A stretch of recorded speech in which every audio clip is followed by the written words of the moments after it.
चलिए ब्रेक के बाद एक बार फिर से आप सभी का स्वागत है। रुक कर लेते हैं कुछ और खबरों की तरफ। अगली खबर गुजरात के गांधीनगर से है और उद्यमिता कार्यक्रम का आयोजन किया गया।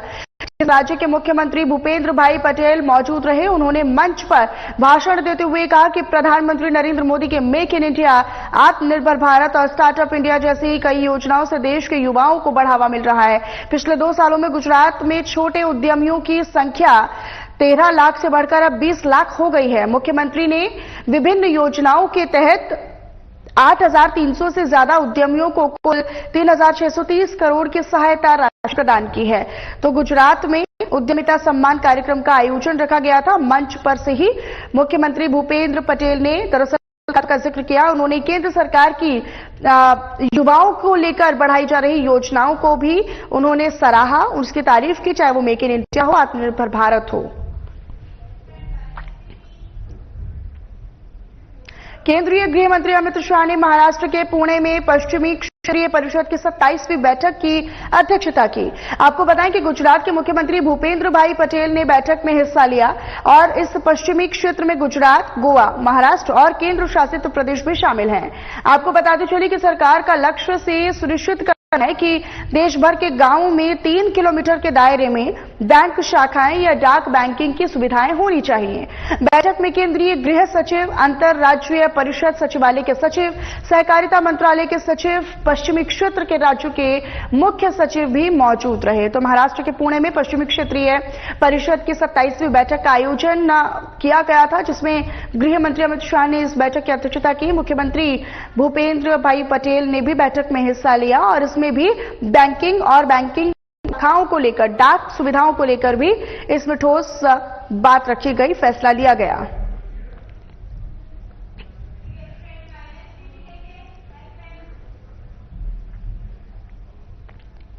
आगे बढ़ लेते हैं। बताएं जहां गुजरात के वित्त मंत्री कनुभाई देसाई ने 59 करोड़ 92 लाख रुपए की लागत से नवनिर्मित बलीठा रेलवे ओवरब्रिज का उद्घाटन किया। बलीठा ओवरब्रिज तैयार हो चुका है और अब अहमदाबाद विंग का भी काम जल्द ही पूरा कर जाएगा। तो गुजरात में नवनिर्मित बलीठा रेलवे ओवरब्रिज का उद्घाटन किया गया है। वित्त मंत्री ने दरअसल 59 करोड़ 92 लाख रुपए की लागत यानी सहायता की है।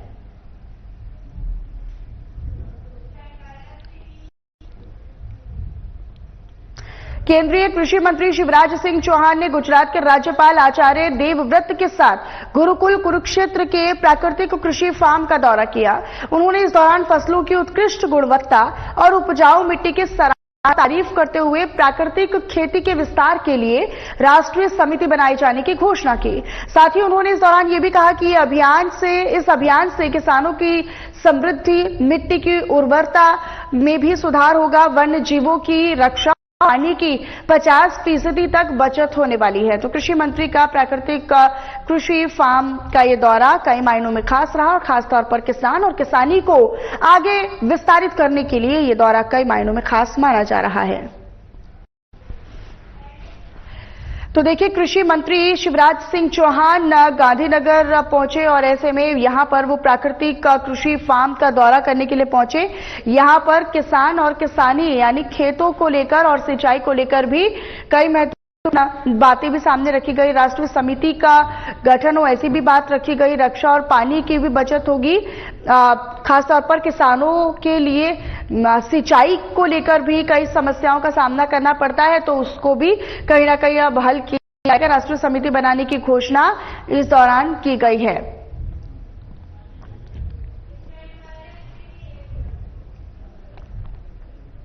इंदुलाल याग्निक की 133वीं जयंती के खास मौके पर गुजरात विधानसभा में पुष्पांजलि अर्पित की गई। इंद्रू चाचा के नाम से मशहूर स्वतंत्रता सेनानी इंदुलाल याग्निक की 133वीं जयंती के मौके पर गुजरात विधानसभा प्रभारी चेतन पांड्या ने मंच पर पुष्पांजलि अर्पित की। दरअसल आपको बताएं कि इंदू चाचा ने गुजरात आंदोलन में सक्रिय भूमिका निभाई थी और स्वतंत्रता आंदोलन में अमूल्य योगदान दिया था, जिस कारण आज उन्हें याद किया गया है फिर से। तो इंदुलाल याग्निक की 133वीं जयंती को मनाया गया, पुष्पांजलि अर्पित की गई। गुजरात विधानसभा में पुष्पांजलि कार्यक्रम भी रखा गया था। पुष्पांजलि अर्पित कर उन्हें याद किया गया और महागुजरात आंदोलन में ऐसा कहा जाता है कि उनकी एक बहुत ही अमूल्य योगदान रहा, एक बहुत ही महत्वपूर्ण भूमिका उन्होंने निभाई।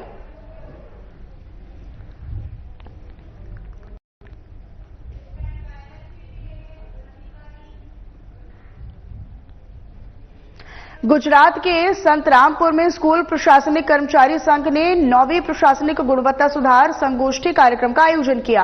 आपको बताएं कि क्षेत्र विधायक और गुजरात सरकार के कैबिनेट मंत्री डॉक्टर कुबेर भाई डिंडोर साहब भी कार्यक्रम में मौजूद रहे। तो उन्होंने इस दौरान कहा कि माननीय प्रधानमंत्री नरेंद्र मोदी जी ने 2047 तक भारत को विकसित भारत बनाने का लक्ष्य रखा है।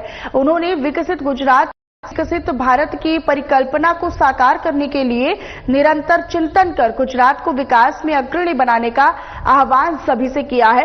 इस मौके पर दरअसल बांसवाड़ा जिले के कुपड़ा गांव के स्कूल के बच्चों ने मानगढ़ धाम का भ्रमण भी किया। तो गुजरात में प्रशासनिक गुणवत्ता सुधार कार्यक्रम का आयोजन किया गया, जिसमें विकसित गुजरात 2047 का लक्ष्य भी रखा गया। इस दौरान प्रधानमंत्री नरेंद्र मोदी का यानी विकसित भारत 2047 तक और उसमें गुजरात की क्या महत्वपूर्ण भूमिका रह सकती है या फिर क्या गुणवत्ता रह सकती है, इन तमाम पहलुओं को लेकर उन्होंने मंच से अपनी बात रखी। प्रशासनिक गुणवत्ता सुधार कार्यक्रम का आयोजन किया गया था।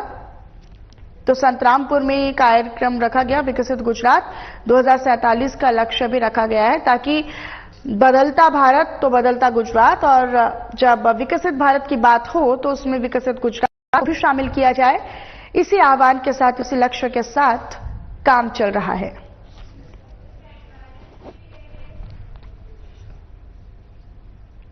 तो मेहसाणा में खाद्य एवं खनिज विभाग ने दरअसल आपको ये बताया कि मेहसाणा खाद्य खनिज अधिकारी प्रतीक शाह और उनकी टीम ने मेहसाणा नुगर बाईपास रोड पर मिट्टी से भरे 12 डंपरों को रोक दिया और उन पर कार्रवाई की। साथ ही साथ एक डंपर बिना पास परमिट के ही 4 ओवरलोड डंपर समेत 5 डंपर जब्त किए गए। तो वहीं जब्त माल की कीमत करीब 1 करोड़ 20 लाख रुपए आकी जा रही है, बताई जा रही है। 5 डंपर को सीज किया गया है, जब्त किया गया है। खनिज विभाग की ये बड़ी कार्रवाई मेहसाणा में सामने आई है। डंपरों के खिलाफ कार्रवाई लगातार जारी है और इसी क्रम में एक और बार ये कार्रवाई की गई है, जिसमें 5 डंपरों को जब्त कर लिया गया है।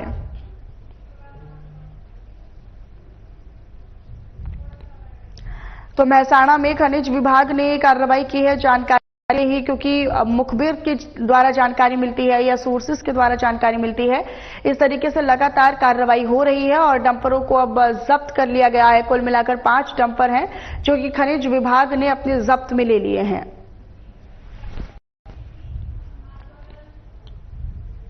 तो वहीं गुजरात के मेहसाणा में ग्रामीणों ने यातायात से परेशान होकर आंदोलन किया। उग्र ग्रामीणों ने रास्ते को ठीक करने की मांग उठाई। तो आने जाने वाली सड़क पर पिछले 1.5 साल से तारकोल नहीं बिछाया गया है, जिससे सड़क पर हजारों वाहनों और ग्रामीणों को परेशानियों का दिक्कतों का सामना करना पड़ रहा है। यहां तक कि ग्रामीण से शहरी क्षेत्रों में पढ़ाई के लिए जाने वाले विद्यार्थियों को, छात्र छात्राओं को लगातार दिक्कतें झेलनी पड़ रही हैं। अब ऐसे में ग्रामीणों ने मांग है कि यहां पर तत्काल सिस्टम से डामर बिछाया जाए। हालांकि इस सड़क से प्रभावित कुछ ग्रामीणों ने आक्रोश व्यक्त करते हुए कहा कि यदि निर्माण नहीं हुआ तो कोई कार्यक्रम नहीं करने दिया जाएगा। मेहसाणा में, गुजरात के मेहसाणा में सड़क न से जो ग्रामीण है वो बेहद परेशान है। ग्रामीणों ने अब आंदोलन भी छेड़ दिया है। निर्माण तंत्र को चेतावनी दी है कि जल्द से जल्द सड़क निर्माण किया जाए, क्योंकि तारकोल बिछाने की भी बात कही जा रही है। यहां पर जो पढ़ाई लिखाई के लिए बच्चे आते जाते हैं उनको भी दिक्कतों का सामना करना पड़ता है और खासतौर पर बरसात के मौसम में बारिश होने के बाद सड़कों की जो व्यवस्था है वो पूरी तरीके से ठप रहती है। गुजरात के गांधीनगर के महात्मा मंदिर में विश्व मातृभाषा दिवस मनाया गया। इस उत्सव को, इस जश्न को मनाने का उद्देश्य बच्चों को अंग्रेजी भाषा के साथ साथ गुजराती भाषा का भी महत्व देना है। अपनी विरासत और संस्कृति को लेकर देश को विकसित बनाने की मुहिम प्रधानमंत्री नरेंद्र मोदी के द्वारा गई। गुजरात के मुख्यमंत्री भूपेंद्र भाई पटेल ने विश्व मातृभाषा दिवस की बधाई दी और बधाई देते हुए कहा कि प्रधानमंत्री मोदी ने देश को एक भारत श्रेष्ठ भारत का संकल्प देकर हर राज्य की भाषा को प्राथमिकता दी है। देश का कोई भी नागरिक आज अपनी भाषा में प्रस्तुति दे सकता है। तो विश्व मातृभाषा दिवस गुजराती भाषा का महत्व समझाने का उद्देश्य रहा। विश्व मातृभाषा दिवस गांधीनगर में मनाया गया। गुजरात के गांधीनगर में इस आयोजन किया गया था और इसमें अपनी मातृभाषा यानी गुजराती भाषा का महत्व क्या है और उसमें भी किस तरीके से आगे बढ़ रहा है गुजरात और गुजरातवासी, उसको भी दर्शाया गया, बताया गया। साल बाद में बता रहा हूं ये उसे वो ना जरूर लो। तो गुजरात के गांधीनगर में सीएम भूपेंद्र भाई पटेल ने दरअसल विश्व मातृभाषा दिवस का आयोजन किया गया था। और जरा गांव में नहीं कहावत है कि राड और छाछ कभी बढ़ा लो कभी घटा लो, इनकी वोट घटेगी तो राड बढ़ाओगे। तो बॉलीवुड के जाने माने डांस कोरियोग्राफर और नई रिलीज हुई फिल्म पिंटू की पप्पी के प्रोड्यूसर कुंभ में सभी लोग अपनी फिल्म के स्टार कास्ट के साथ फिल्म के प्रमोशन के लिए अहमदाबाद पहुंचे।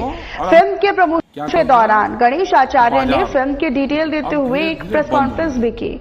तो देखिए, गुजरात के अहमदाबाद में फिल्म पिंटू की पप्पी का प्रमोशन किया गया। प्रोड्यूसर गणेश आचार्य ने प्रेस कॉन्फ्रेंस की फिल्म को लेकर लोगों में उत्साह आया और गणेश आचार्य यहां पर पहुंचे तो फिल्म के स्टार कास्ट ने इंटरव्यू के दौरान कई हंसी मजाक भी किया और अपनी फिल्म से जुड़े हुए कई किस्से भी उन्होंने साझा किए हैं। तो गणेश आचार्य अपनी पूरी स्टार कास्ट के साथ अहमदाबाद पहुंचे। यहां पर फिल्म प्रोड्यूसर और साथ ही साथ पूरी स्टार कास्ट भी थी।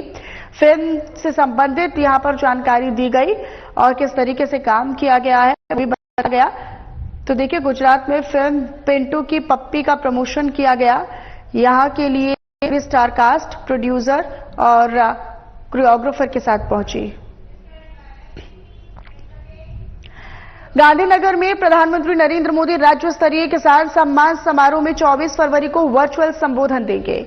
आपको बताएं कि कार्यक्रम में मुख्यमंत्री भूपेंद्र भाई पटेल, कृषि मंत्री राघव जी पटेल और कृषि राज्य मंत्री बच्चू भाई खाबड़ उपस्थित रहेंगे। तो वहीं प्रधानमंत्री नरेंद्र मोदी बिहार से प्रधानमंत्री किसान सम्मान निधि योजना की 19वीं किस्त भी जारी करेंगे।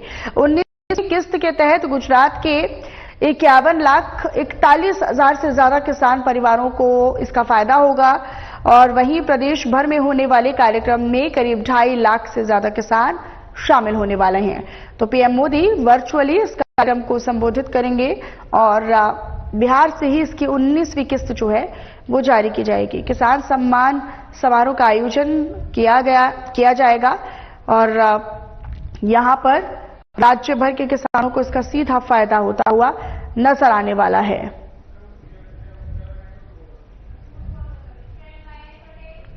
लिबड़ी अहमदाबाद नेशनल हाईवे पर निजी ट्रैवलर्स और डंपर के बीच टक्कर हो गई जिसमें 9 छात्र और 2 शिक्षक घायल हो गए। आपको बताते चले कि लिबड़ी से द्वारका जा रहे थे प्राइमरी स्कूल के छात्र, तो वहीं बस में 57 बच्चे सवार थे जिनमें से 10 से ज्यादा बच्चे घायल हो गए और उन्हें फौरन इलाज के लिए अस्पताल में भर्ती करवा दिया गया है। तो लिबड़ी में दरअसल ये पूरी घटना हुई है। 57 बच्चे सवार थे। निजी ट्रैवल्स और डंपर के बीच में टक्कर हुई है। किस लापरवाही के चलते हुई है, किसकी गलती थी, उसकी छानबीन की जा रही है। हादसे में 9 छात्र घायल हैं और 2 शिक्षक भी गंभीर रूप से घायल हुए हैं। सभी का इलाज अस्पताल में जारी है।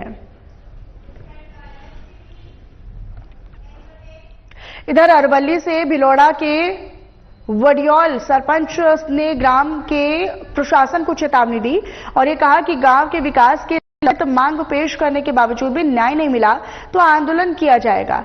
बता दें कि 1 महीने पहले पद यात्रा कर भिलौड़ा टीडीओ को आवेदन दिया गया था जिसमें टूटे हुए चेक डैम मरम्मत की मांग की गई। तो वहीं सरपंच राहुल गंडी ने कलेक्टर को लिखित आवेदन दिया लेकिन अभी तक उस पर कोई कार्रवाई या कोई एक्शन नहीं लिया गया है, जिसके चलते सरपंच ने ग्रामीणों के साथ धरना देने की बात कही है, चेतावनी भी दी है।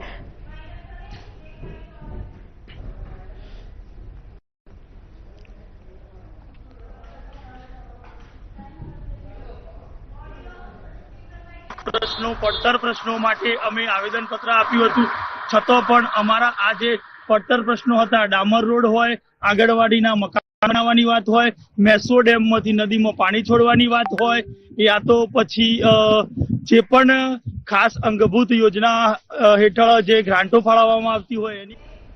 चलिए फिलहाल इन तमाम बड़ी और अहम खबरों के साथ इस बुलेटिन में इतना ही। आप बने रहेगा। नमस्कार।